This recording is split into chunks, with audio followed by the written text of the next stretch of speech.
Hi, everyone. Mitch from pickdogs.com. And it is Saturday, October 29th, 2022. It's my favorite day of the week during my favorite time of the year. It's college football Saturday. It's week 9. We've got college football today. We've got NBA. We've got Major League Baseball and NHL all going on today. I don't know, man. Today is probably a day where we start to see college football coaches get fired. There are a few in very fireable spots here. I would say Jimbo Fisher probably should be cleaning out his locker today while he's home in College Station. I think that Brian Harsin probably on shaky ground as well over at Auburn. They don't like losing on the plains, and he's been doing plenty of it there. I don't even think they're going to give him a chance to beat Alabama. Gus Malzahn beat Alabama. They fired him. So I think those two guys, SEC, they do not like losing. They pay a lot of money for their coaches. And we saw Dan Mullen sign an extension last year, get fired. We saw Jimbo Fisher this year sign one of the top recruiting classes in the nation, the highest paid recruiting class in college football history. And he has guys that he's throwing off the team that are paid millions of dollars at this point.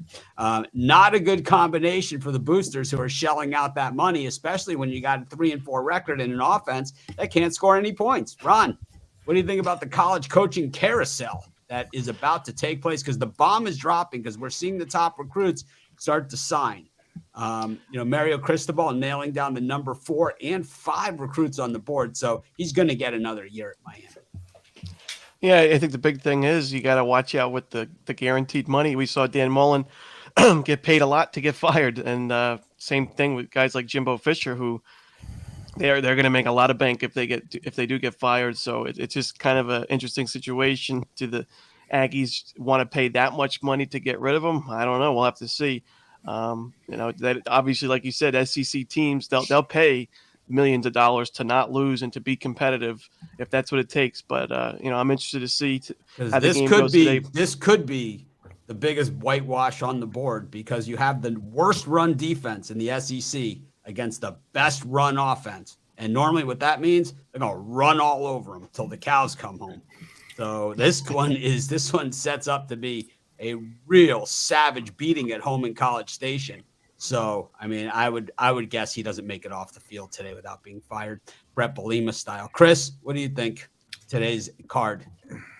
I like today's card. I really thought you were going to segue with people who get paid to be fired. I do like today's card a lot. I was having a hard time narrowing stuff down, but I think there are some landmines that kind of got to tiptoe around. But other than that, great day, top to bottom college football action. A much more packed 3:30 slate that I think we're used to in recent weeks. Looks like they didn't really want to compete with the World Series tonight, and so they kind of moved a lot of games down to that 3:30, and the early start times are packed with games.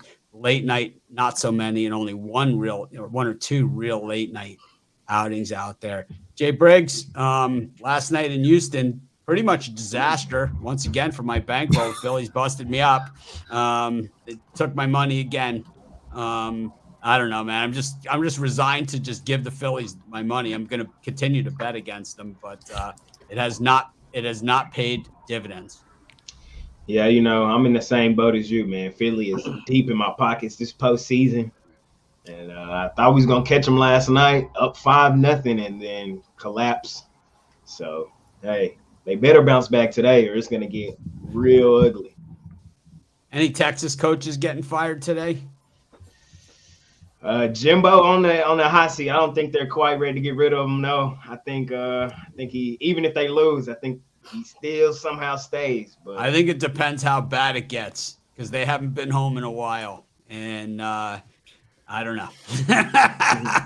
It's when you start seeing that disgruntled team underneath it, that's when it really starts to get bad. When the wheels start falling off the cart and you start having that infighting, and that's usually when the coach has lost what they used to call it in Miami when I was, we had our run was they've lost control of the asylum.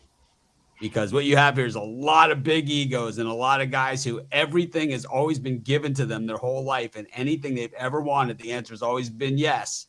And now it's time, for them to put up or shut up. And, I think we see it, Sean, we see it like as we go across We see guys making the jump from the high school level to the college level. And we know these guys have the talent, right, to play at the college level because they dominated in high school. The problem is, it's like not every time they touch the ball is going to be a breakaway touchdown like it was in high school. And we see it with Burden at Missouri, I think is the best example of a guy who's going to be an absolute star. I mean, this guy's an NFL first round pick, type guy. But what we're seeing is that he hasn't really made that adjustment to the college game yet. He will, but he hasn't made that full adjustment where it's like every little time he makes a move, the guy's going to get juked out of his socks, when you're playing against SEC teams every week.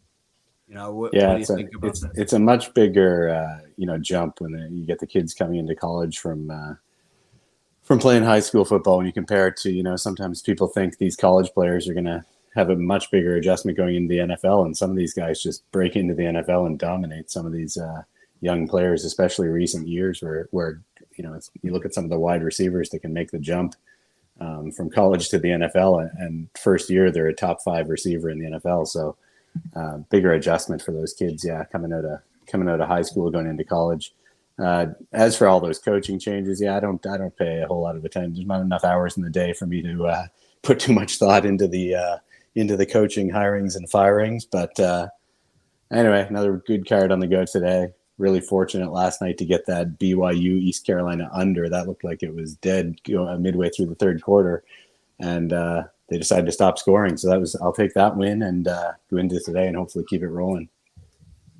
So Jimbo bailed on his television show in College Station for this game, which is just way out of the norm here. And then I guess a top agent who represents a lot of these high-profile coaches and things of that nature was seen in College Station. So I don't care what anybody says. This guy ain't making it off the field today.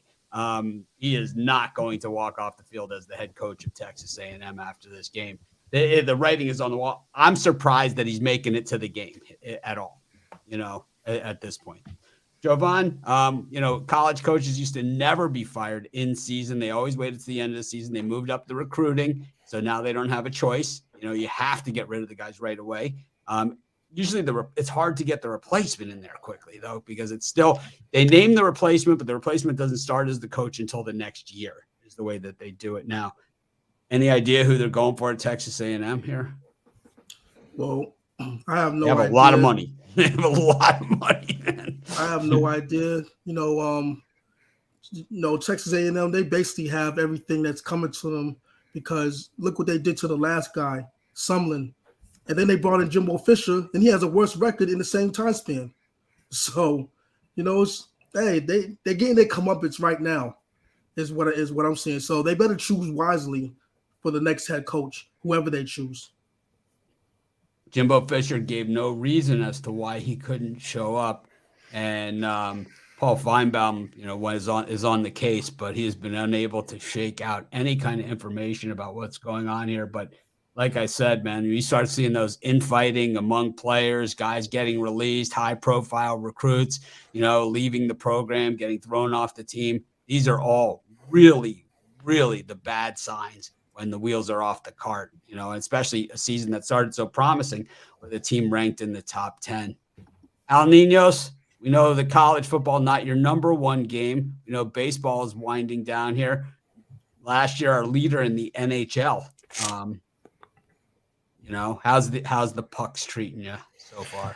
Well, we were off to a good start of the season. Unfortunately, went a little downhill, but it's still early, so it's been a funny season so far. A lot of surprising results. I think the top teams haven't really been playing up their potential, and the weaker teams have actually been surprisingly good. So a lot of surprises in the NHL so far, but we're adjusting. Slow down a little bit, not putting out too many NHL plays, but watching and adjusting. So I'm not too worried about it. We got a long way to go there.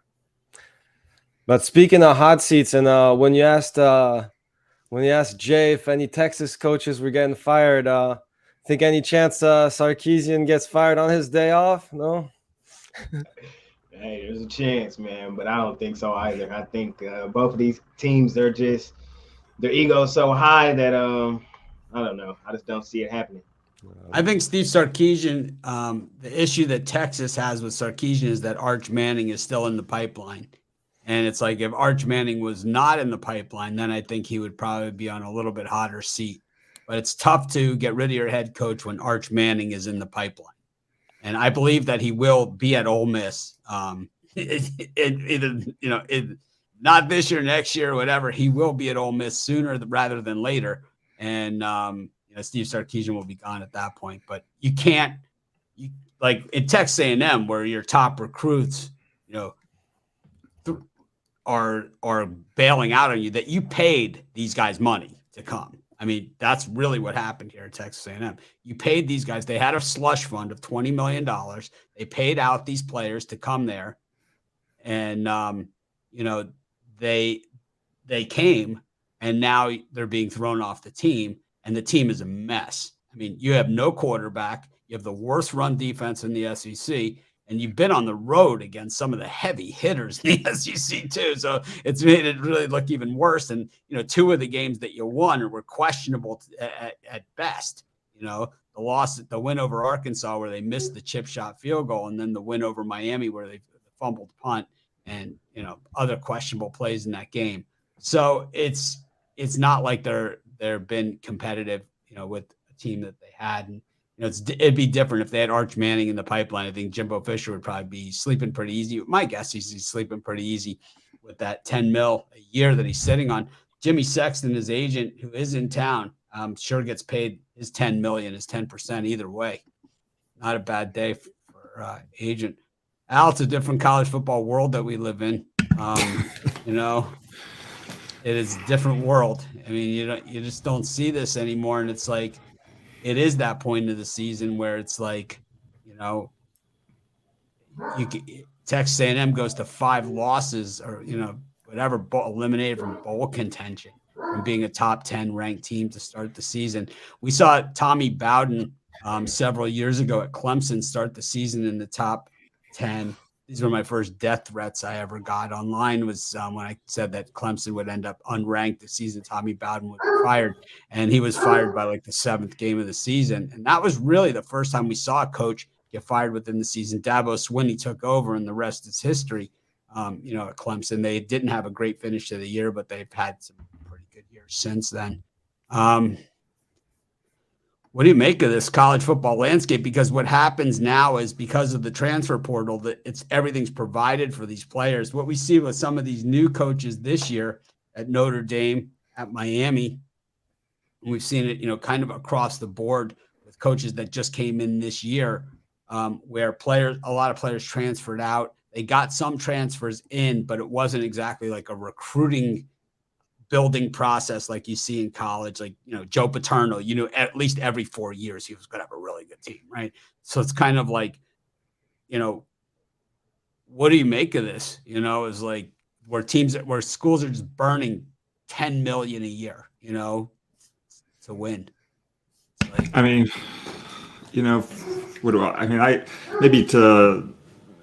from a handicapping standpoint, it's irrelevant.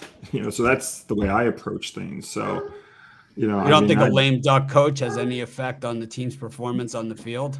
I think that's noise. It can, but it's, for every time it does, a lot of times it doesn't. So, for me, I just look at numbers, and if it impacts the numbers, then it impacts the line, and then it, impacts my decision. But everything gets baked into the cake with the team's performance. So when a team plays poorly, those numbers go into the cake. So for me, I don't really care. Well, I care. Rod, I know it's not the answer you wanted to hear, but it's it's fine. No, I know you have your own system. It's based on trends and all these other numbers, longer term trends and numbers and things like that. To me, I'm a game watcher, so it's like I'm more of and it's a blessing and a curse. Right. A blessing and a curse, because as is being a data number cruncher too. So. Yeah, I mean, we talk about this on our NFL shows all the time, and it's like where the data says one thing, but the performance on the field just says another. sometimes, and sometimes the data is as true as it could possibly be, and you can't explain it. It's like a card trick, it just always seems to work, even though it doesn't make any sense. Speaking of not making any sense, Rod has made it here to the show, and he's had technical difficulties. We always think that if Rod's computer does the auto restart and reset, I always say I would pay money to have a camera there to videotape that. Pay for it with Definitely. TikTok funding. My hand hurts. I think I shouldn't have punched this wall over here. Well, I don't think that's going to fix your computer any faster. No, I don't think it's going to fix the computer, but At least you didn't punch the computer. Well, yeah, at least I didn't punch the computer, right? When it just decides it's like, we're just going to restart right now. It's a perfect time for it. Well, we have a loaded show today, and massive sports action today. We got lots. Loaded card. Yeah, we do have a loaded card.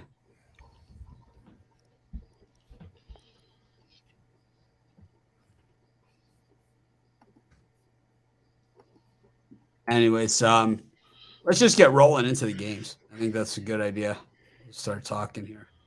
We were talking about a lot of coaches that I think are going to be fired today, that at least have a chance. I think Jimbo Fisher is going to get fired today. That's just me, and we'll find out. It's my prediction. I'd like to lay money on it. UConn versus BC. Iowa State versus Oklahoma. Hey, does Matt Campbell maybe become a candidate for one of these SEC jobs? Possible. Got West Virginia against TCU. Penn State against Ohio State. I took Iowa last week on the money line against Ohio State. That we all know how that worked out for me. We have Syracuse against Notre Dame. This line's kind of gone a little bit back and forth and in circles. Interesting, because these are the two New York teams going at it. Houston versus South Florida. Florida State versus Georgia Tech. Auburn versus Arkansas. This is Brian Harsin. I say winner, you're gone in this one for Auburn. Eastern Michigan against Toledo. We all know about how these games work. The Akron Zips against Miami of Ohio, and Virginia against my Miami Hurricanes, who, despite losing, Mario Cristobal signs the number 4 and 5 recruits in the nation in this year's recruiting class. Ron, what do you think of this slot? Yeah, when you're given a MAC team, especially Eastern Michigan, over 6 points, it's really, really attractive. And I'm going to take those points with the home dog in EMU. I do think Toledo is the better team. It's just not a team I want to lay points with. It's just the entire MAC conference, not only this year, but in a lot of years, they've just been so volatile. All the teams, we've seen each team really have a great offensive and defensive performance once this season, but I just can't trust them each week. And we saw last week Toledo losing despite outgaining Buffalo on the road. They lost the game by 7, and they were -5 in the turnover battle. And I do worry about those turnovers. They've hurt Toledo overall this season on the offensive side. Finn with 9 interceptions. I do think EMU, when you're getting points with them as a home dog, especially, they're just so money against the numbers. So I'm going to take those points with EMU. I'm with you, Chris. Yeah, I'm going to take Arkansas here. I think Brian Harsin's got to get ready to pack his bags, because this is an Auburn team that is really, really not good this season, and Auburn just not built to take advantage of whatever shortcomings Arkansas defense has had. They're the 101st passing offense in the country. I just expect Arkansas to run all over this Auburn defense with the 9th ranked rushing attack in college football, going against Auburn's 119th ranked rushing defense. Yeah, give me Arkansas all day today. Jay. For me, man, get y'all some plus money today. Take ISU on the money line. I think Iowa State beats Oklahoma. This is probably the worst Oklahoma team we've seen thus far in a while, if you ask me. I know they had a big win last week over Kansas, but Kansas was without their quarterback in that one. I think that with them, they win that game easily. We've seen ISU lose their last 4 after starting 3-0. I think they get off the snide today. I think they play that lights out defense that we've become accustomed to this season. I think they suffocate Oklahoma. And I like ISU to get a win here today. I like the pick, but I don't like the strategy. And the reason being is that I think that you're getting a cheaper price on getting your 1.5 than it would be to buy that. Like if you were buying a 1.5 or 2 points or whatever line you can get, you would have to pay more than what you would have to pay in this, right? So it's like, and the value that you're getting in return, you're getting like plus 105 or plus 110. It's just not there. I'd rather have the 1.5 than the 5 cents. Just, that's for me. I like the pick. I don't see the value in the money line there. I think there's more value in taking the points. Maybe when Al comes around, he could help us with this. But Al, do you have an opinion on that?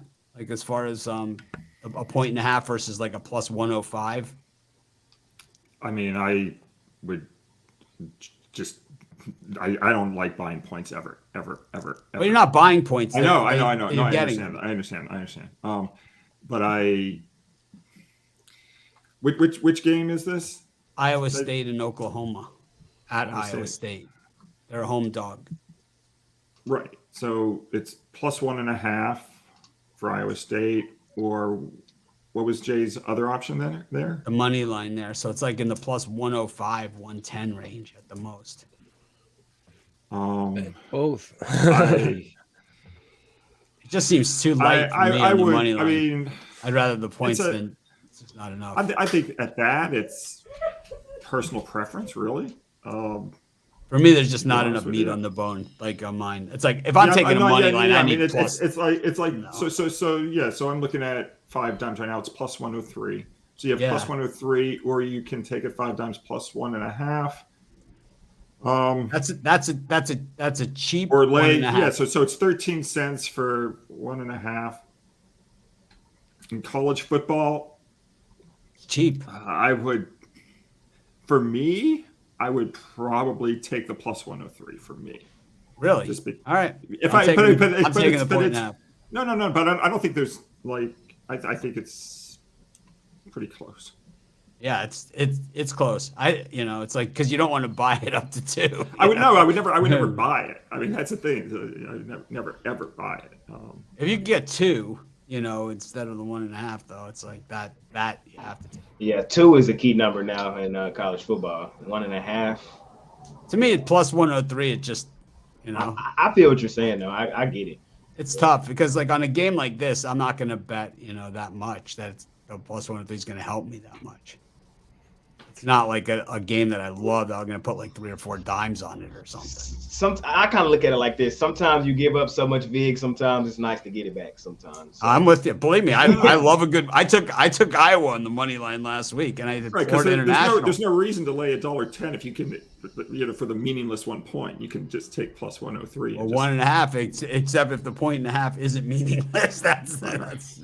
I will look up how often a game falls on 1 when it's line's 1.5.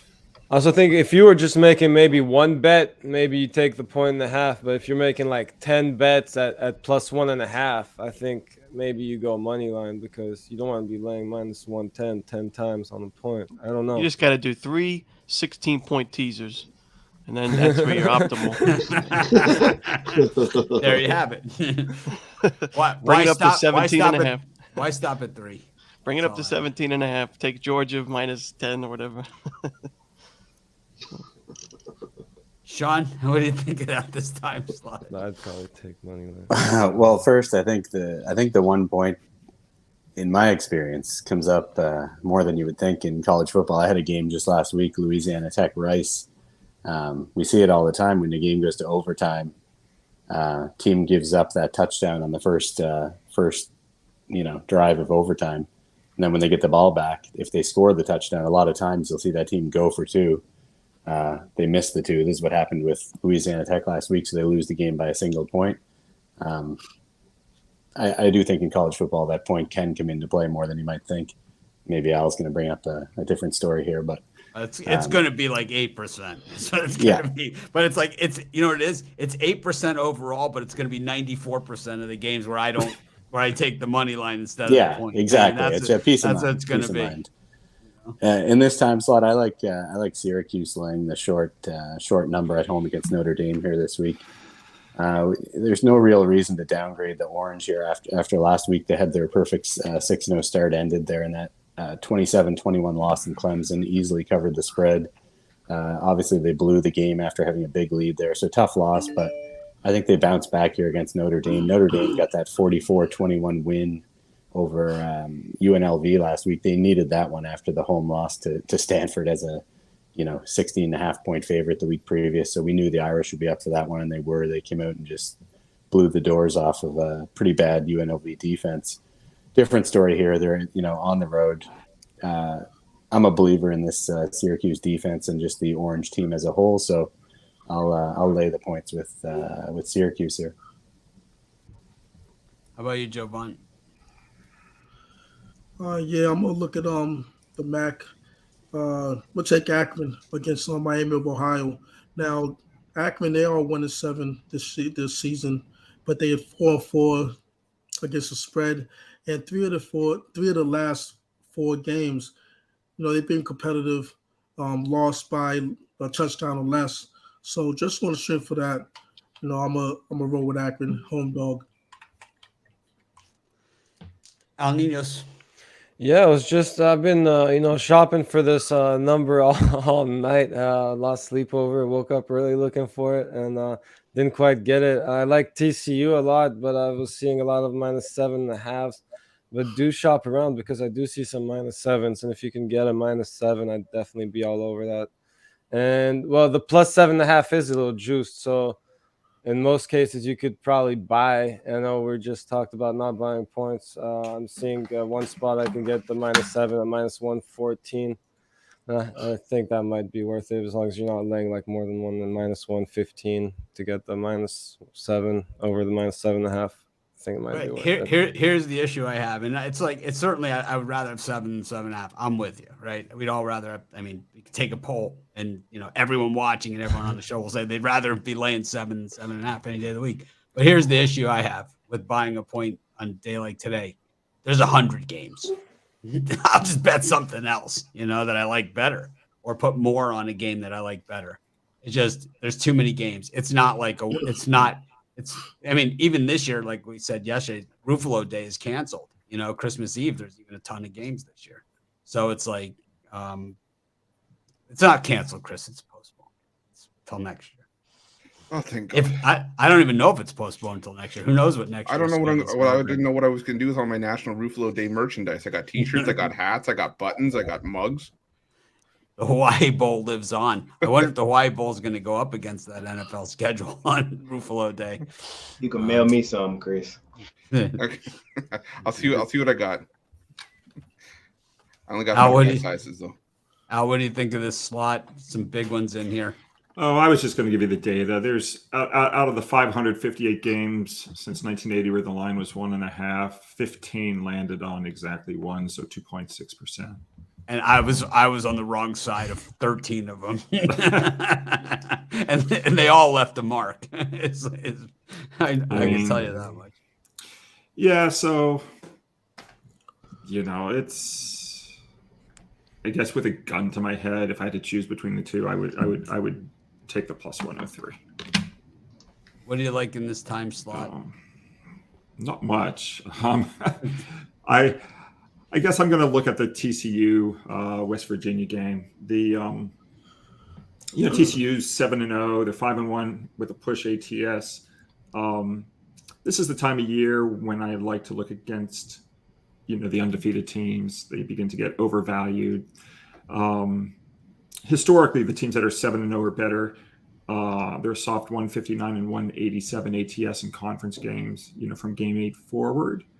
So, I'd like to go against TCU. The problem for me, why it's nothing special, is it didn't fall into any of the great subsets. So, it didn't make my premium card. But I would look at West Virginia. They do come into the game off a 48-10 blowout. They're 7-1 ATS at home off a point spread loss. So I'll take the points with West Virginia. But again, it's not a terribly special play. And in that one, we're looking at the same game. I like the over in that one. both offenses can definitely put up the points. You look at both defenses can definitely give up the points, both ranked in the 90s. TCU giving up 30-something points. Both teams giving up 30 points. I think we easily get over this total. TCU 11-1 to the over, following a straight-up win. Mountaineers 4-1, following a straight-up loss to the over. I like the over in this one. I think the over, TCU, West Virginia. I'm going to disagree with Ruffalo here. I'm going to take Auburn on the money line against Arkansas. Auburn has 4 losses this season. They're all against ranked teams. So it's not like they've been getting their ass kicked by Middle Tennessee State like my team did. They lost to Penn State. They lost to Georgia, LSU, and I don't know who the other team was, but they're also ranked, whoever it was. Oh, Ole Miss. They lost. They haven't really been that embarrassed by anybody except for Georgia, who's embarrassed a lot of people, including the Oregon Ducks, who are ranked up there too. So I don't think there's a lot of shame in any of that. I think if Auburn is going to win, get to 500, be a bowl team, save Brian Harsin till at least the Alabama game. I don't know. I think it's worth a shot here on the money line with Auburn. What do I know? I had Iowa in this time slot last week on the money line. And I was pretty adamant about it too. I really was. I was talking a big game. I was. Happens. At least they took a stand. We go to our next time slot, and we've got, oh man, speak of Charlotte, here they are again, but not at Jerry Richardson Stadium. They take it on the road to take on Rice. Rice perfect 3-0 at home this season. Charlotte, we know at home they're terrible, so on the road is where they win all one of their games this season. Minnesota against Rutgers, Georgia State against Old Dominion, Nebraska against Illinois. Here's another hook game for you, Ninos. Tulsa versus SMU, App State, Robert Morris, really not on the radar. The Romanelli game, UMass taking on New Mexico State. Got Georgia, Florida, the cocktail party in Jacksonville. Louisville versus Wake. UCF versus Cincinnati. This could be a New Year's Day Bowl eliminator. Navy versus Temple. WKU versus North Texas. Cal versus Oregon. Same Iowa team on at home now. Versus Northwestern. I always say if you want to cover 10.5 points, the first criteria would have to be being able to score 10.5 points. Kansas State against Oklahoma State. Ron Romanelli, what do you think?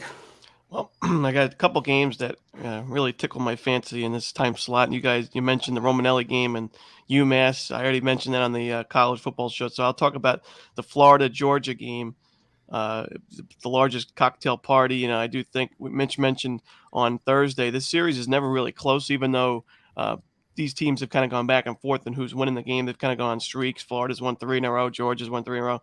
But usually the game itself is not very close, and I don't think this one will be either. I just don't love this Florida defense this year, both against the run and the pass, but the secondary, especially one of the worst pass defenses in the SEC. They don't get a ton of pressure on the quarterback, which is unlike Florida teams in the past, only sacking the quarterback on 6.1% of their opponents' passing plays. So I just don't love this defense, and Georgia's offense. The Georgia defense gets all the credit, as it should. It's only giving up 9 points per game and under 250 yards per game, but the offense is scoring 42 points per game, and they haven't had a single game this season where they've had less than 450 yards of offense. And they played some tough teams. They played Oregon. They played Auburn. So I do think that this is going to be a blowout. I'm going to take the Georgia Bulldogs and lay the points. Yeah, the only time that I can remember in my lifetime, I grew up with this game.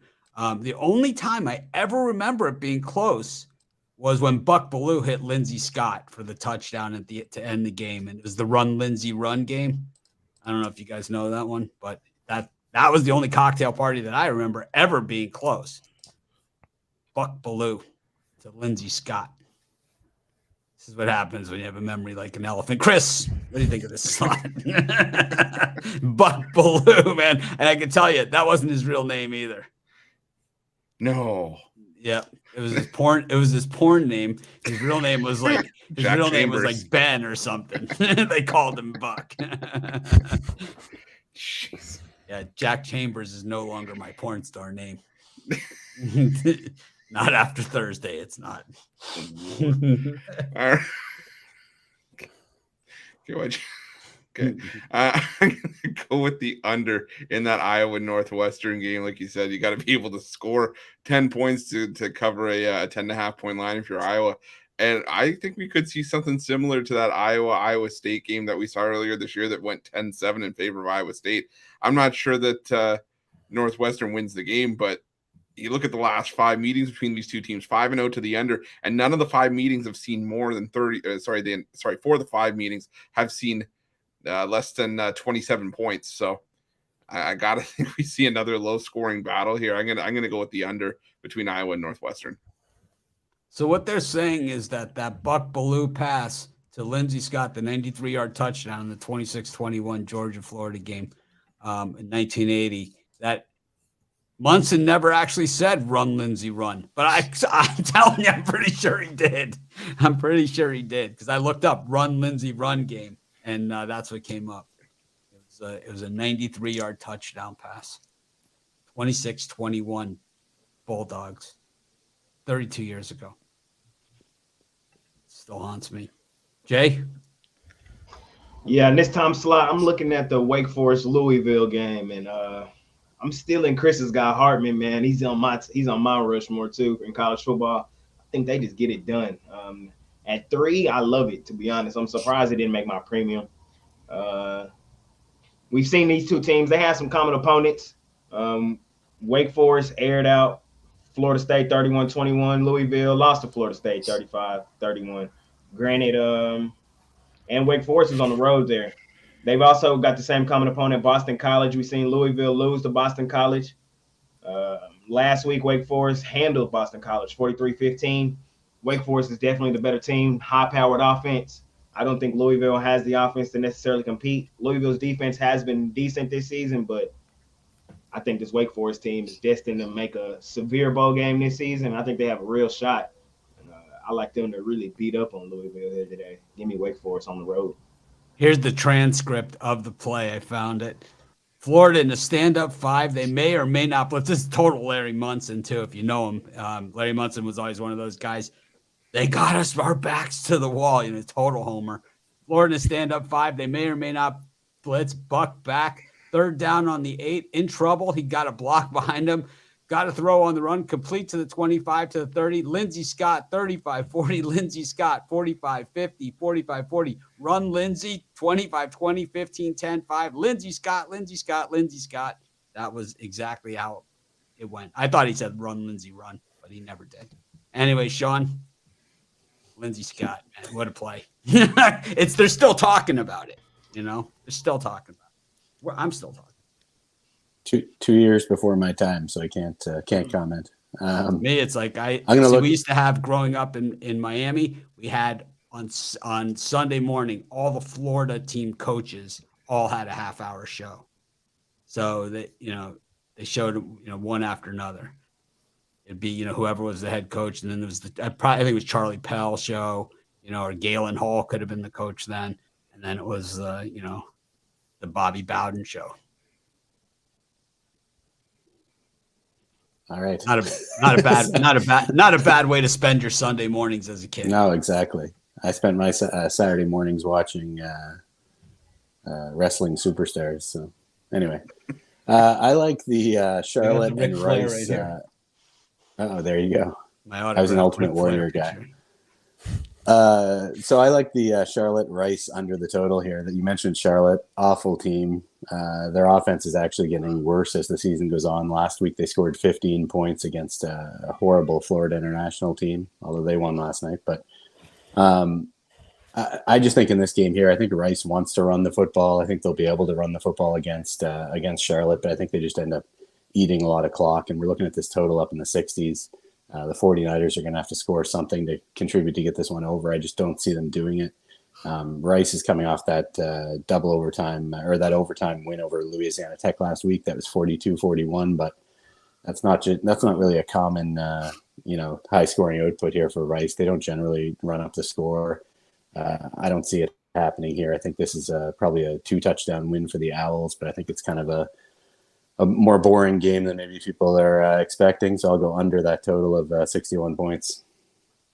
Sean all over the under like white on rice. Jovan.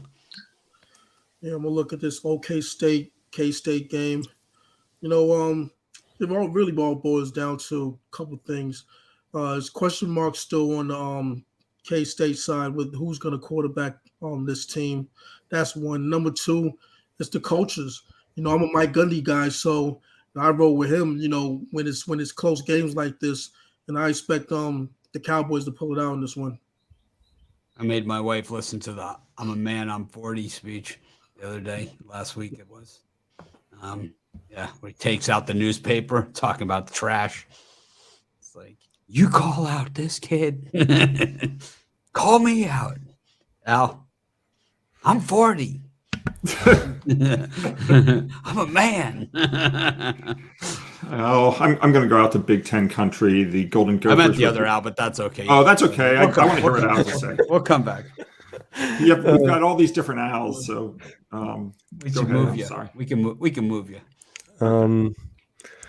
You mentioned another hook game. Not paying for it this time. I'm just lay it. I think a little more confident in Illinois than I was in TCU. I think their defense has been solid, and their offense been good too. They just that one Iowa game, which is excusable, didn't get going there, and I think they get going today and cover that spread for us. I think they win by double digits.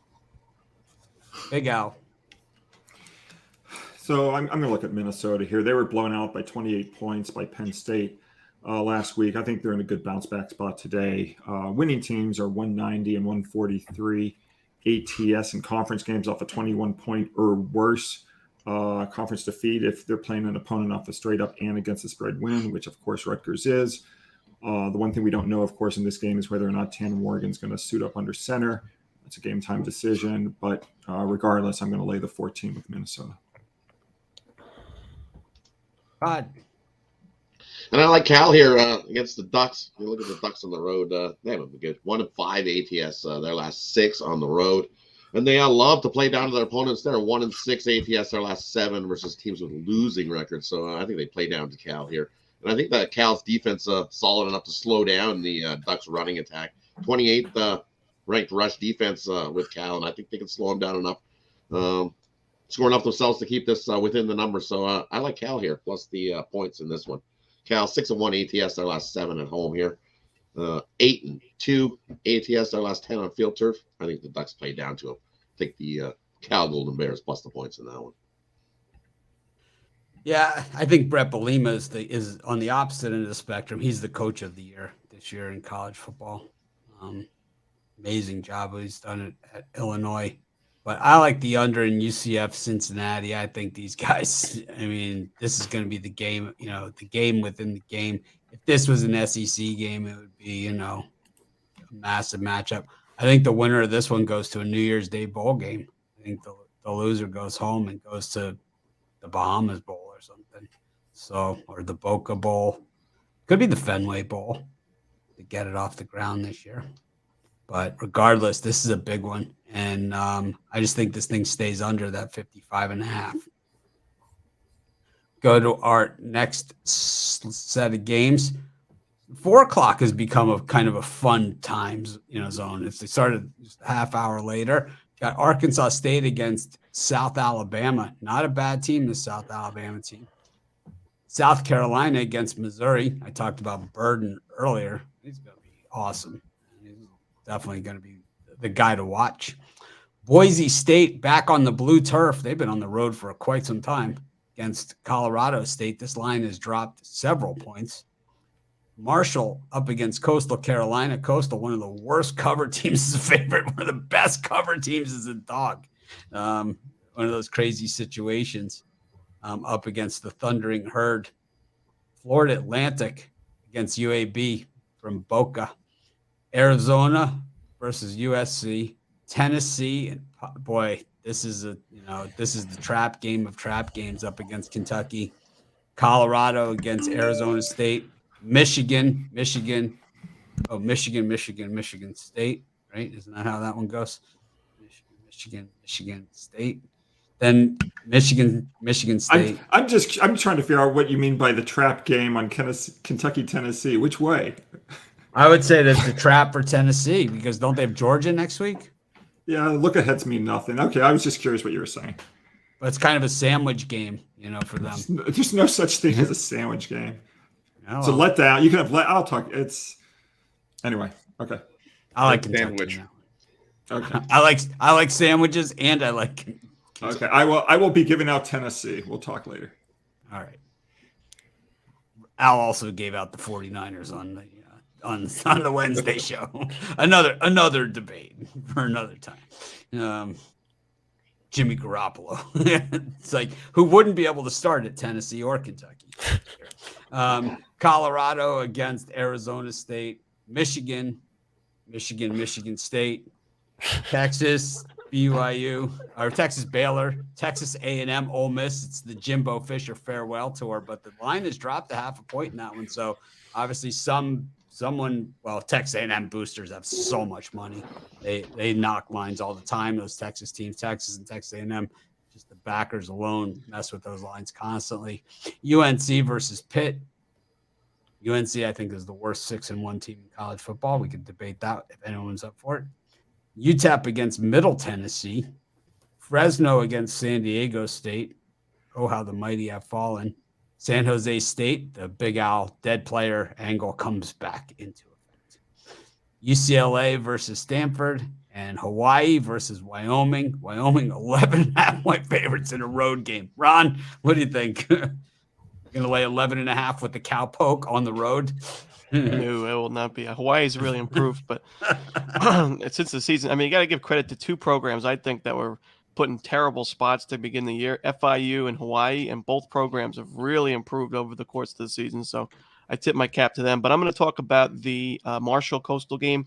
I like Marshall laying the points. I know Coastal's a good dog, but I do worry about the Coastal defense in this one. Not a great run defense, and we saw last week it got torched on the ground. I mean, 324 yards rushing allowed to Old Dominion. Not what you want to see. Marshall loves to run the football, and they do it pretty well overall this season. And I also think the Coastal Carolina pass defense, in terms of pass efficiency, it's one of the worst in college football. Even though the numbers on paper don't look too bad, you got to look at the opponents that they've played. Teams like Army, Gardner-Webb, a very weak schedule, ULM, Georgia Southern, Buffalo, Georgia State. It's very, very weak strength of schedule. So those passing numbers are a lot worse. And I think Marshall, a team that's not really known for throwing the football, and two quarterbacks that haven't really done much in Columbia and Francher, I think they're going to both actually have some action in today's game. And I think both of them actually have some success in this one. And I think Marshall's defense is one of the best out of the group of five conferences. They don't give up the run. Their pass defense is very efficient. They get pressure on the quarterback, and they played last year. They played an option similar to what Coastal likes to do in Navy, and they dominated that game, 49-7 final on the road. I think that Marshall's going to be prepared for the option here. Give me Marshall laying the points. I thought you liked Gardner-Webb. Not in college football. Chris? I'm going to take Fresno State here. Laying the 9.5. I just want no part of the San Diego State offense. They've been pretty much inept. Fresno State. Well, they did get wins over Hawaii and Nevada, but that really doesn't give me all that much hope here. Fresno State really just teed off last week when they took on New Mexico. Got a big win over San Jose State at home, and I just think that Fresno State needs this win more. Win here, get them back to 4-4. Both these teams battling for bowl eligibility, but I just trust Fresno State's offense a little bit more than I do anything San Diego State's been able to do this year. So give me Fresno State in this one. Chris knows where to pick his battles. I'll tell you what, the Fresno State fan base is pretty rough with the comments, and they can be really tough. Jay? I've been going back and forth on this one, but I'm going to side with Texas A&M. I think they get it done. I like them to upset Ole Miss at home today and get them a win. Coach Jimbo Fisher saves his job, at least for another game. And I know we've seen this Texas A&M offense just look terrible in spots. It's not just the offense. It's that 108th ranked run defense that is the issue here. But these are just the college football spots. If there's one sport where it's the spots, it's college football. And Texas A&M loses up 3 straight. They got to get it done today. I think they get it done against Ole Miss. We seen Ole Miss get exposed last week against LSU. And, back-to-back weeks, I think they lose again. Give me Texas A&M. I think they saved their season and saved their coach. Sean? I'll go with the Colorado State Boise State over. It looks like it's at 42.5. Colorado State comes in. All 7 of their games have gone under the total this season. I think a bit of a false sense of security for the Rams defense here because they faced Nevada, Utah State, and Hawaii their last 3 games. So they've held up well in those 3 games. I don't think they fare well here against Boise State. Broncos offense kind of, going back to their old form here this season a little bit. Last week they got into a low-scoring game against Air Force, so I think that helps keep this total low this week. But I think Boise can get into the 30s in this game, really. And on the flip side of that, you look at the Broncos defense. They've given up at least 13 points against every FBS opponent they've faced this year. They did hold Tennessee Martin to 7 points in FCS school. So I think we get Boise well into the 30s here, and that's more than enough, as I think Colorado State can contribute 10, put this one over the total. Jovan, on the blue turf, don't adjust your sets. Yeah, I'm gonna look at this USC Arizona game. The total's real high. One of the highest I've seen this year, but it's going down a couple of points, and it's better for me because I'm taking over. I just think that there's gonna be no defense to be had, at least on the Arizona side, and they're gonna be able to score some points against USC. So, when it's all said and done, USC should get to 40 plus, at least 40, 45 points, and that just leaves another 31 for Arizona. They get, and I think they get there. So, there we go with that over. Al Niños. I'll agree with Jovan that USC gets to 40, but I like them to cover these points here. And again, another funny hook on the 14.5, but coming off that tough loss, I mean, they haven't been shy about blowing teams out this year. Arizona hasn't really competed too well with the better team, so I think USC has a big game here and blows them out real quick. And yeah. Big out. Tennessee. With regard to how teams do the week before playing the defending national champion, they're 255 and 197 with 15 pushes ATS going back to 1980. So that kind of goes against anyone thinking that Tennessee might be caught looking ahead. All the data suggests otherwise. Teams don't look ahead to big games. They do have letdowns, though. So I don't mind open face sandwiches, but I don't believe in sandwiches. As far as this game goes, Kentucky has a solid defense. They haven't given up more than 24 points this season. I just think this is one of those days where they might be giving up 24 at the half. You take a look at what Tennessee's offense has done the last few weeks: 65 last week, 52 against Alabama the week before that, 40 points at LSU. The game before that, I'm not going to step in front of Tennessee. Certainly not in Knoxville. I'm going to take Tennessee lay the points. I like sandwiches, and but we all know the universal signal for chicken tender is this. We learned that on this week's show from Rod. Definitely Not too much batter. I'm gonna sprinkle the hand. We can have our second gentleman's bet on this game, Mitch. I like Kentucky. Okay, all right, I'll go. We'll bet a burger on this one. I'll go. Bet the burger, not a chicken tender. Well, for me, it's going to be a chicken tender. I don't eat meat, but it'll be the chicken tender. But okay, I'll buy you the burger when Kentucky wins. Anyways, I'm gonna look at the Baylor game here. You look big conference game here between these two, and I like the under here. I think we're gonna have a big slug grudge fest match here, and you look. Baylor 4-1 the under their last 4 versus a team with a winning record. You look at last season, it was 27-24. And you look at these defenses, Texas Tech giving up 27 points a game on average. Baylor giving up 24 points a game on average. I think both defenses come to shine in this one, and we get under the 60.5. It finished 51 points. I think we just get under the 60.5. I think both teams score in the 20s, and it's a close, tight game, as the line suggests. So I like the under here. Take the under 60.5. I like Michigan State against Michigan plus the points. No. Yes. Rivalry game. Michigan State. Michigan. It's Michigan State. I like Losing. I like Michigan State plus the points, and I think if you can make an argument for Texas A&M to go against Ole Miss, the stats in this one are actually more favorable to Michigan State than they are to Texas A&M in that game. Much more favorable. And I like Michigan State here, and also they seem to play their best. And I think this is one rivalry that, unlike Georgia, Florida, and unlike some of these other rivalries that we see, this is one rivalry where you really can throw the record book out the window. And it really has played out that way, where you throw the record book out the window and it's like they just go out on the field and they hate each other's guts.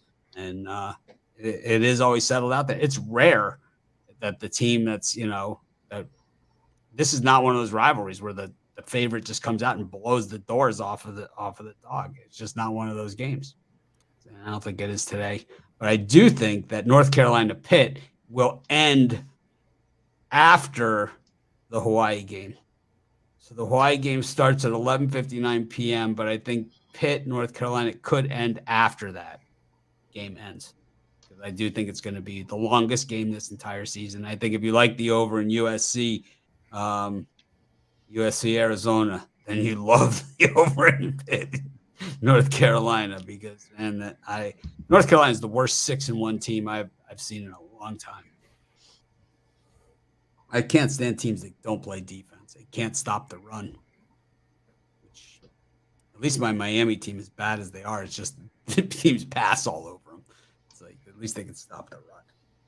Anyways, we go to Major League Baseball. We got the World Series. Ron, any thoughts on Game 2? Yeah, I think it's funny on the rundown I posted it last night. It's crazy. All the Phillies fans are in the comments section. It's going to be a sweep. It's a 5-game series. How could you take the Astros? Like, this is the same Astros team that just lost its first playoff game of the season. I'm already writing them off after they lost and they were up 5-0. I lean towards the Astros in this game. World Series games overall for me are kind of tough to handicap. The lines are very sharp. These teams, they've been through it all, and there's not a ton of value either way. I like the Phillies in the first 5 yesterday. Thought I was dead early on when it was 5-0, but they stormed right back. But I lean towards the Astros in a bounce back spot, but nothing crazy about this one. Chris Ruffalo. Yeah, same thing for me. I'm on the Astros as well. When this Astros team goes down, they don't stay down, and I just think Philly, they're gonna have a bit of a regression here. I expect this to be a bit of a longer series now. Now I think that the Phillies are going to put up some fight here, not just going to get run over by the Astros. So I like Framber Valdez more than I like Zach Wheeler anyway. So give me the Astros in this one. With the extensions or without the extensions? Both. Both? I like Framber Valdez both. Jay, you like the extensions or not the extensions for Framber? I think either way, whichever you come out there tonight, you need to get a win. Well, he's got the extensions. He's wearing them all season. He hasn't taken them out yet. So my guess is going to be wearing them. So, yeah, I'm on the Astros here in this one as well. I'm not going to overreact to last night. I think they were the better team last night, jumped out to a 5-0 lead. But, hey, sometimes shit happens. They're still the better team to me. They proved it over the postseason. And like I said earlier, they cannot afford to go down 2-0 going back to Philly. Give me the Astros. They tied up here. Dusty Baker, man, this guy just can't buy it. It's World Series. Sean. Yeah, just the Phillies just feel like a team all playoffs long, like just one of these teams that gets hot at the right time, goes on a run, and they're probably going to win this series. As for the game tonight, I think I think the Astros bounce back, but do I want to lay minus 135, minus 140 with them? Probably not. I think there's a lot of better betting options in the other sports tonight, so I'll be passing on this game. Yeah, I'm also on the Astros. They're the better team as far as I'm concerned. But if they lose tonight, I'm just gonna bet them again. I'm gonna double up on them in Game 3. That's how I'm looking at it. Al Ninos. Yeah, we saw a high-scoring game yesterday with Verlander getting the start, and I don't know. It's two good starters going at it. The Astros bullpen's been great all year, but I just think this number is a little low, and I'll take this game to go over the total as well. Big Al. I'm kind of with Sean on this. I think the number it's at this point it's certainly priced right. Maybe it's a little high. At DraftKings are up to $1.45 right now. I'm going to just monitor the line. That'll determine whether or not I want to get involved with the game. But I like Houston. But I'm not laying $1.45. That's for sure. So I think it's more of a enjoy the game on TV and bet on other things that offer better value. Rod. Well, you look at this one, and I like the scoring again. I think we see over in the first 5 again. We get some runs just like we seen yesterday. And I like the Phillies in the first 5. I think they get you Framber, extensions or no extensions. I'm sure they'll be in, but definitely one thing's for sure is he's going to be sweaty because he's always sweating. He's going to be sweating in this one because the Phillies hit lefties. They're hitting 267 against lefties, and this is the only lefty that the Astros are going to wheel out that the Phillies are going to see, and I think they pounce on them. And they get up early, and we see opposite of what we seen yesterday, and Phillies get up early. So, and I like Wheeler. Wheeler's been pitching well, so I think he comes in and pitches solid again. I like the Phillies in the first 5. I went with the Nerfy yesterday. I'm going back to the Nerfy again in this one. It might have been over and all that other stuff, but that Nerfy hit. And the other thing that I also like here is I like the Astros, and I've lost so much money on the Phillies this postseason. Another whatever ain't gonna make a difference at this point. Anything I win on the Astros ain't gonna make a dent on what I lost on the Phillies this postseason. I've won a lot on the Astros though this postseason too, right? So it's been kind of both ways, but I think that both managers saw their bullpens really do the job yesterday. And I think we're going to, it was Garcia that gave up the 1 home run. It was like, but outside of that, and he's not really even in part of the Astros bullpen. And the thing is that I think when you go with these bullpens head to head, and if the bullpens really play a prominent role, like we saw last night, I think the Astros have a big edge there. I think their bullpen is just a lot better. I mean, that Montero, oh my God, to have him as a setup man. That's like when Mariano Soto was the setup man for John Wetland. I mean, that's really that sort of situation there.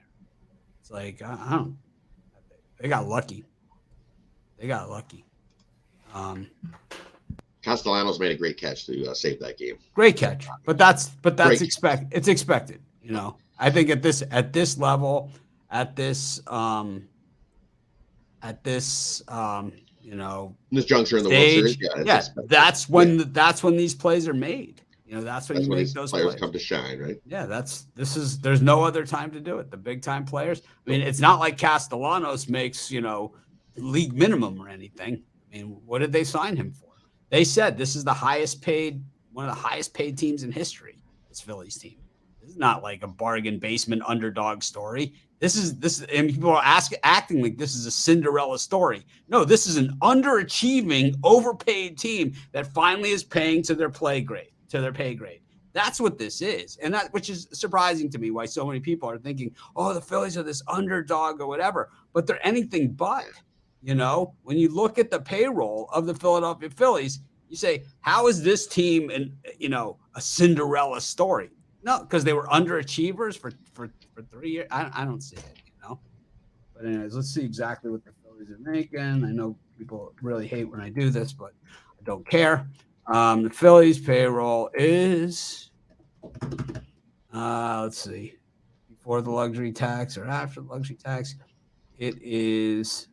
Oh, look at this. I don't have the information, but the active payroll is 163,913,000. They pay. Yeah, this, I guess some of the information, they must have it not on. We'll have to revisit this. But there's always players that they're paying that aren't on the team anymore.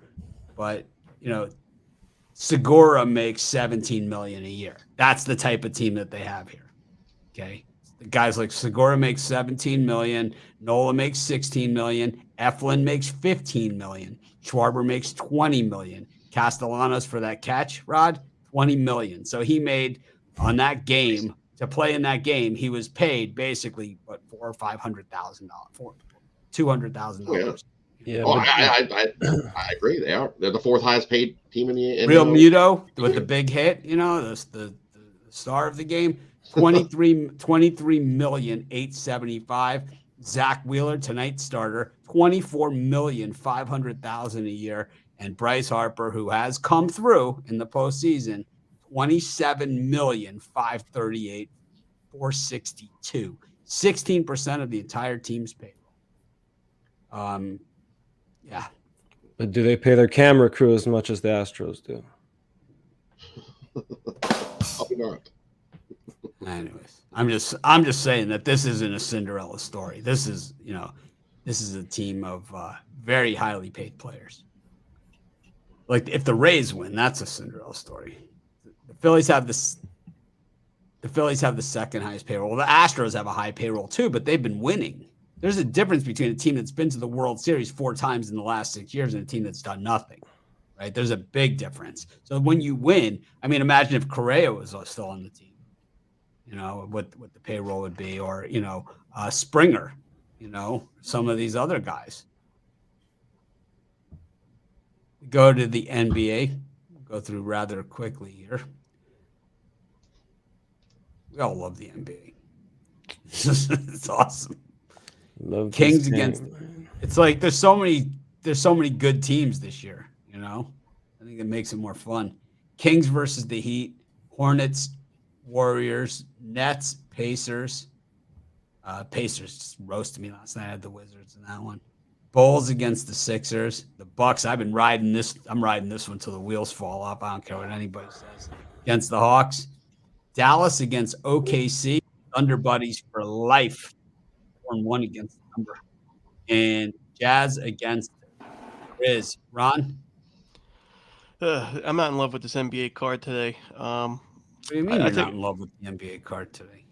I think the college football card's a little bit better, and the NHL. But I'll take a smallest of leans with the Charlotte Hornets plus the points. I know it was an ugly loss yesterday against Orlando, but I think the big thing for Charlotte is their front court play has been so bad, and the front court defense especially. And we saw Orlando, and the reason why I liked Orlando yesterday was because they have so many guys in the front court like Banchero that can exploit that kind of defense. So we saw Banchero, Wagner, Carter Jr., Wagner even Mobamba. Wagner didn't play. No, Wagner played. He played? I thought he was out for that game. 23 minutes, 13 points. But anyway, listed as out, I thought. All right. Maybe it was Ghost, but Could have been. Obama. But all those guys had a good Another game. Michigan guy. Yeah.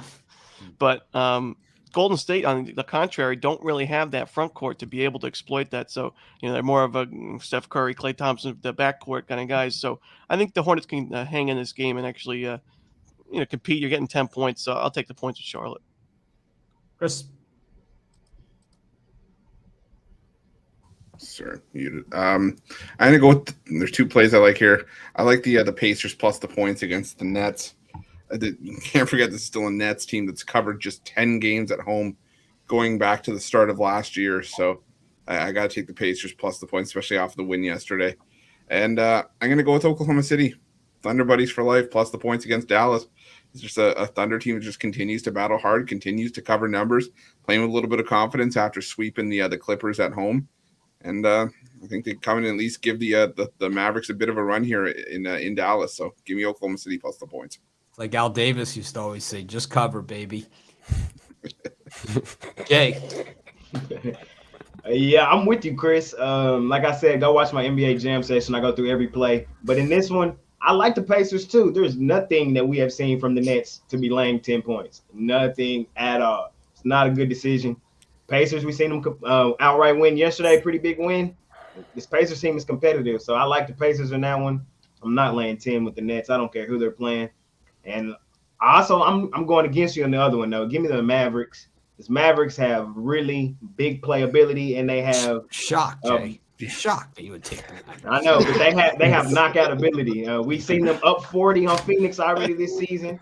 They lost that game, however. They did cover it, but they went up 40 on Phoenix. And the next game at home, they blew out the Grizzlies by 40. I know the Thunder Buddies have been covering a lot of spreads this season, but this one just has it written all over it. Dallas blows them out tonight. Everybody's still going to be riding the Thunder, and they get aired out tonight. Give me the Mavericks. Big game from Luka, big game from Christian Wood. Mavericks air them out. I think it's going to be a big game from Luka, but it's like, 10.5 points against a cover machine. Sean. Yeah, I'll stick with that game as well. I really like the under in that game between OKC and Dallas. Mavericks are one of the better defensive teams in the league.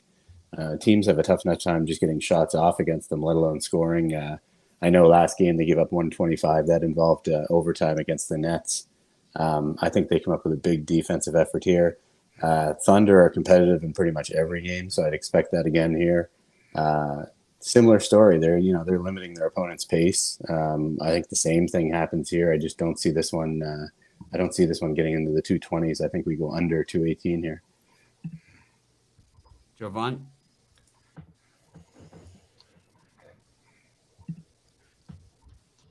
Muted.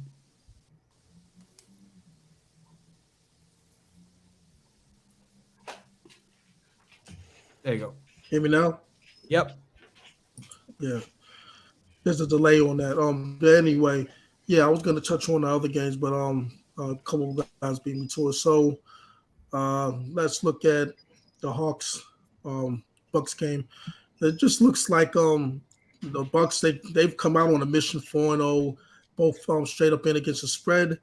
And I think that they put up a double-digit win against Atlanta team who's top heavy, but their bench has a lot to be desired. Their second unit does. So this team goes as Giannis goes, and as long as he's on the court and doing what he does on the court, and everyone else falls in line, I'll ride him, especially at this number. When you have this type of chemistry, like the Bucks are cooking like this, Chris Middleton, what do you do when he comes back? Obviously, one of their top players. He just slides right in. He's a hell of a shooter. He's ridiculous. Not really much to it. Yeah. One of my favorite players.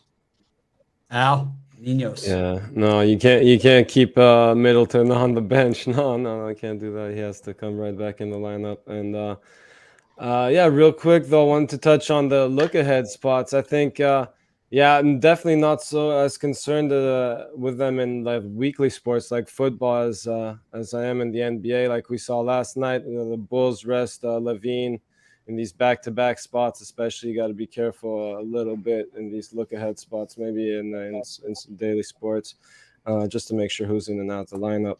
For the football, maybe more concerned with like the bigger spreads. Maybe you rest some of your starters after going up big.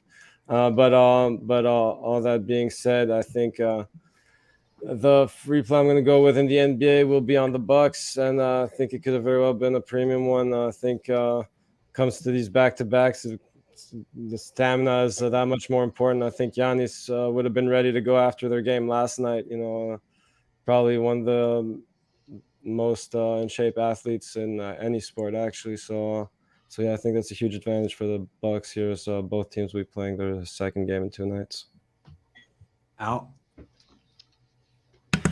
Well, I'm looking at Philadelphia. I just don't know if Joel Embiid's going to play after missing, last night with, due to his knee. It'd be nice to know if he's going to play. If he is going to play, I might be on Philadelphia. Just have to wait till a little bit later. Take them either way. They've won 11 in a row versus Chicago. They're 14 out of 15, and they're 12-3 ATS the last 15 meetings. So yeah, it's looking at Philly. Sixers they've won 9 in a row against the Bulls. 11. 11 in a row. Yeah, One. straight up. Yeah. Wins his favorites. 9 in a row. That's what it is. Rod. Well, a couple I like in this one. And the first one is sure, we've seen the Pacers beat down the Wizards yesterday, but the Pacers don't bounce back. They don't win 2 games in a row like that. Not even close. And they love to play down to the team. So for me, there's only one way to go, and it's going to be the Brooklyn Nets here. We're going to put on the Brooklyn Nets hat because they haven't seen you anything, and everybody's humping up on these Pacers, seeing what they seen last night. They're like, whoa, here come the Pacers. That's the first time we've seen them actually look half decent. And put it back together, back to back. No chance. I'll take Brooklyn in this one. Have you watched them play? Pound the Pacers. Pound the Pacers. Yes. Yeah, they do. They're so lazy. Everybody thinks. They're so lazy, man. They don't play defense. It's called NBA for a reson, not burning my ass. So Kyrie might be thrown off the team. I mean, I'll take the Nets in this one. I'll take the Nets in this one. And the other one I like the Bucks in the first half. They won 9 straight versus Atlanta in the first half. I've seen it too many times where you look at a team and they're like, woo, everybody's high on the Pacers. And everybody says there's the Rodzawacki voice of everyone. Right? The Nets stink. Everything on the Nets stink. We're not. Everybody's hopping the Pacers. Everybody's on that bandwagon, seeing them what they did last night. Everyone. There's not a single bet on the Nets. The books are out on the street corner begging for Nets action. Please. Nobody's on the Nets. They're begging. 62% on the Pacers per Don Best. I trust Don Best. Everybody's hopping up on the Pacers. They're like, yeah, come on. Yeah, do it again. And they're going to get burnt.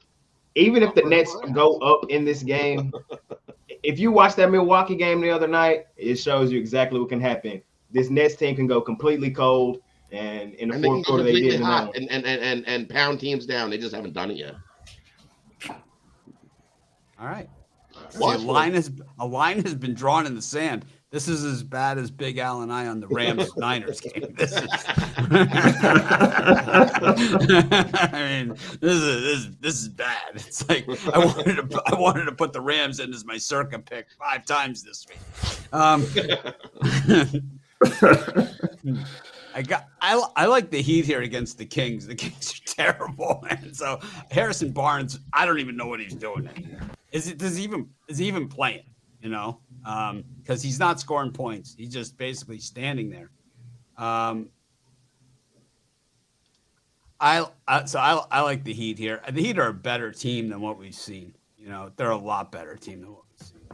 And I also like the Bucks against the Hawks. I mean, the Bucks are just rolling. No reason to stand in front of a truck. I'm right. I've had them every game this season. I'm going to continue to take them every single game. I'm going to go against the Kings every game. I'm going to take the Bucks every single game, all season long. Kind of like my Padres fade last year, where it's like I went against the Padres every single game. Anyways, we go to our next sport, and that's NHL. This is optional. Ron Romanelli, NHL. Yeah, I'm looking at the Dallas Stars on the money line. Last year I thought that the New York Rangers were the biggest frauds in the league, just based on advanced analytics, and we're starting to see that now because it's just natural to see the regression because Igor Shesterkin had one of the best seasons a goaltender can have last year, and it's just tough to repeat those kind of numbers like he did. Expected goals saved above expected was over 30. It's tough to repeat that as a goalie, even if you're the best in the league. So, the Rangers are struggling because of that. He looked awful last game against the Islanders. We kicked his tushy, and I think the Stars are just a much better defensive team. They're off to a hot start to the season. It's a good day to fade the Rangers. Give me the Dallas Stars. Chris? I think it would have a little bit more credibility if it wasn't coming from an Islanders fan, but I'm still going to lean towards the Stars here, mainly because they've been so good at home. But also, you guys can't say this with Jay Briggs on the show. It's too much. It's more than he can handle. No, because you understand that. He's getting excited. Because with Jay, it's already a foregone conclusion. We already know where his bread is buttered. Wait a minute. Okay, they can't talk Dallas Stars. I'm talking Dallas Stars. It's already a foregone conclusion, so we don't have to worry about it. No, I was like, I'll start up to the Cowboys tomorrow, since they already talked about that. I also like the Philadelphia Flyers, though, especially for getting Carter Hart in goal. The Flyers team just continues to sort of defy logic after what we saw from them last season. 5-2 to start the year, 6-1 against on the puck line, 3-1 at home. And the Carolina Hurricanes are a solid team, but they're a far better home team, I think, than they are a road team historically. So I think the value's with the Flyers at plus 155. Wearing your sunglasses at night. Al Ninos. Yeah, I think there might be a bit of value on the Blackhawks. They've been playing real well. And where did it go? I had another one. Oh, yeah. I like the Flames and the Oilers to go over the total. I think we see a lot of offense in that one. Jay. Yeah, I know. Y'all nailed it. Of course, I'm on the Stars in this one. Rangers lost 4 straight. They just haven't been playing good hockey. The Stars bounce back. I like these young guys, man. They're flying around the ice. They get down on the around the ice. Flying around the ice, man. And I like them to win here tonight against the Rangers. I also like the Predators. They won their last game as well. I think they're going to put a few together after losing 4 straight. And last one, the Penguins got to bounce back against them cranking last night. I had the Penguins. I was so upset about that. I think they get some get back and win here today. That's ridiculous. Sean? Canadians plus 1.5 goals in St. Louis. Montreal's playing pretty good defensively this year. They've given up more than 3 goals only once in 8 games. Blues are bad right now. Blues have scored 5 goals in their last 4 games. They got off to a hot start, but they've cooled off. I just think we fade them again here, and you can get the Habs at plus 1.5, plus money return at a couple of books still. So we'll go Montreal. You can make some derogatory Bennington comments here. That'll get Rod going for his segment.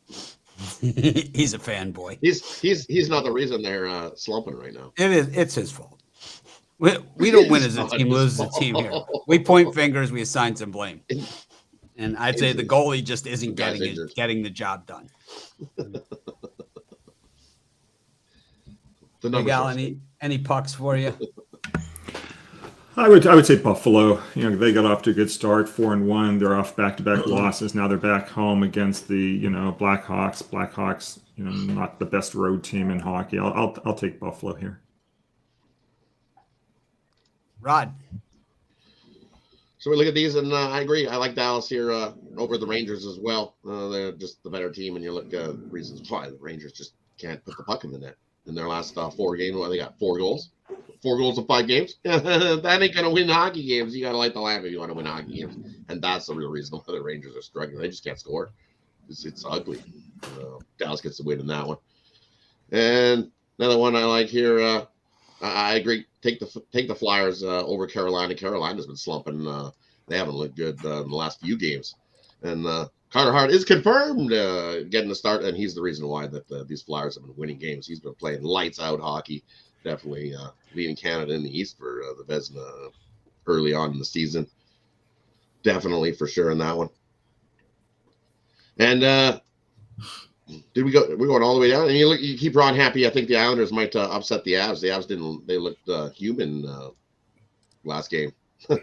They definitely going to lose some, and I think the Islanders looked lights out. Even on the back-to-back, I'd have to lean to the Islanders in that one. And the Penguins looking like dumpster fires. They're having trouble putting the puck in the net, and I think they lose again. I'll take the Kraken here. You lose to the Canucks 5-1? Yuck! They've lost 3 straight. They lost to the Oilers. They lost to Calgary. They lost to the Canucks. And now in a back-to-back, the Penguins look at their road record. They stink on the road. They're out Wild Coast West, enjoying the beach and enjoying the sun. They're not. Take the Kraken now. You're smoking Kraken. Jovan, any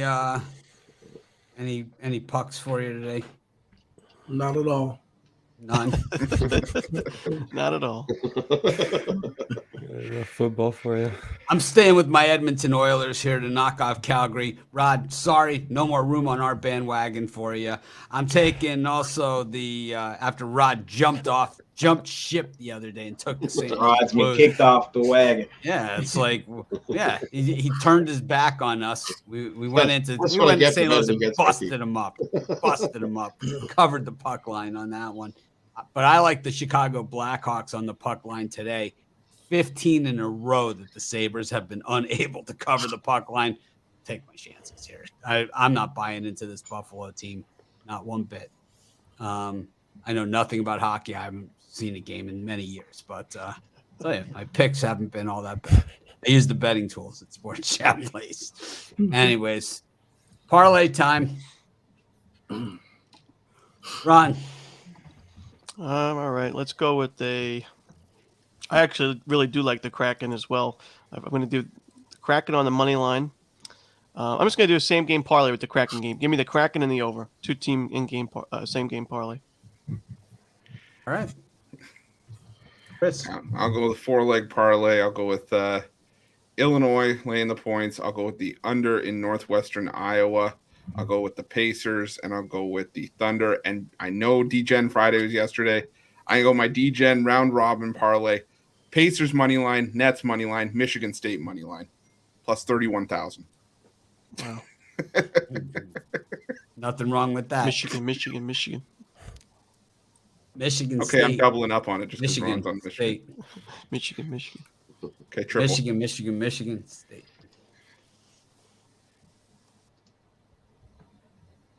El Niños. Waiting No for one you. ready to go for you this time. Waiting. I'm We're on waiting. Illinois, TCU. Damn, what's the third one? No, and the Bucks. Jay. I got a Texas parlay for y'all today. We're going with the Stars. We're going with the Mavs. We're going with Texas A&M. We're going with Texas Tech. I ought to get a dub today. Sean. We'll go to the Mountain West. I'll go San Diego State plus the points and Nevada plus the points to 10:30 Eastern kickoffs. Eastern Michigan line just dropped big time. Someone must be watching the show. Big Al. I'll go with Tennessee and West Virginia. Rod. We're going to take Cal plus the points. We're going to take the under in Baylor. We're going to take the Dallas Stars on the money line. And we'll take the Kraken on the money line. 4-teamer. Oh, wait, and put in these Nets. 5-teamer. Even though it was DGen Friday yesterday. For spite. 5-teamer. I'm taking it, throwing the Spite, Nets on putting the spite Nets alone. Me and Rod might have to have a hat day on this one. Yeah, let me get the Akron Zips and the Milwaukee Bucks 2-teamer.